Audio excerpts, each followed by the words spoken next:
नमस्कार, सादर प्रणाम। मैं doctor Om Prakash Mishra, the Sanket lives. आपने एक गाना सुना होगा, हाथों की चंद लकीरों का यह खेल है तकदीरों का। मैं आज उसी पर चर्चा करूंगा। मनुष्य अक्सर अपने जीवन में आने वाले उतार चढ़ाव, सफलता असफलता का कारण भाग्य को मान बैठता है। लेकिन सच्चाई यह है कि भाग्य से अधिक महत्वपूर्ण है पुरुषार्थ, यानी स्वविवेक और परिश्रम से किया गया प्रयास। भाग्य को हाथ की रेखाओं में खोजने की अपेक्षा हाथ के हुनर और श्रम में तलाशना अधिक सार्थक है। व्यक्ति स्वयं अपने भाग्य का निर्माता होता है और उसका भविष्य उसकी वर्तमान में की गई मेहनत पर निर्भर करता है। अगर 20 साल की उम्र से लेकर 30 साल तक आप बिस्तर पर लेटे मजा काटेंगे, बुढ़ापा आपका बहुत कष्टदायी होगा। ये यथार्थ है, इसको नकारा नहीं जा सकता, क्योंकि ये उम्र जो आपकी बनाई गई है मेहनत करने के लिए, काम करने के लिए।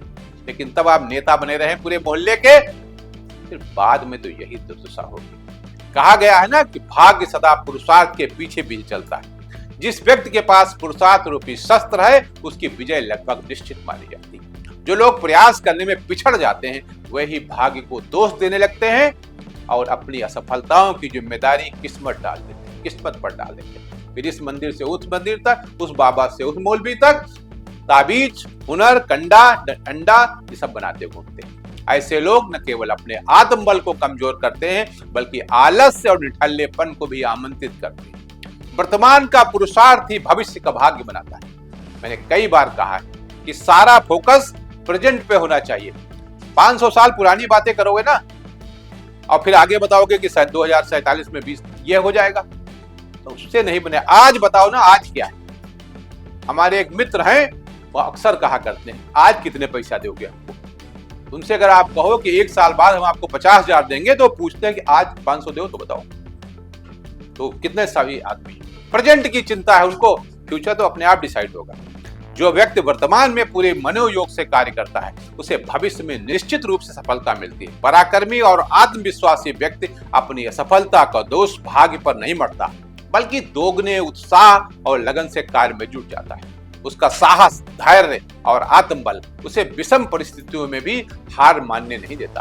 पुरुषार्थ में इतनी शक्ति होती है कि यह प्रतिकूल भाग्य को अनुकूलता में बदल सकता है। सफलता के लिए अथम साहस, धैर्य, विद्या, बुद्धि और पराक्रम सभी गुण अत्यंत आवश्यक हैं। जो व्यक्ति इन गुणों को अपने जीवन में उतार लेता है, वही अपना भाग्य बना देता है। ये गुण ही जीवन के सच्चे मंत्र हैं, जिनकी आराधना से मनुष्य अपने भाग्य का स्वयं निर्माता बन सकता है। मनोकामना मात्र से कोई कार्य सिद्ध नहीं होता। खाली अरमान बनाओ, उससे कुछ नहीं होगा। आपको पूरा करना पड़ेगा। केवल योजनाएं बनाना या विचार करना काफी नहीं, उन्हें कर्म रूप में परिणित करना पड़ता है। जिस व्यक्ति में आत्मविश्वास, बुद्धि में विवेक और हाथों में हुनर होता है, वो किसी भी कठिनाई से पार पा लेता है।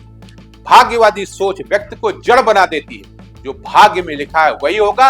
ये सोच न केवल नकारात्मक है, बल्कि प्रयास की भावना को भी कुंद कर देती है। ऐसे व्यक्ति धीरे धीरे मानसिक रूप से कमजोर हो जाते हैं और जीवन में कुछ नया करने की इच्छा भी समाप्त हो जाती है। इसलिए हमें भाग्य पर संपूर्ण निर्भरता त्याग कर पुरुषार्थ को जीवन का मूल मंत्र बनाना चाहिए।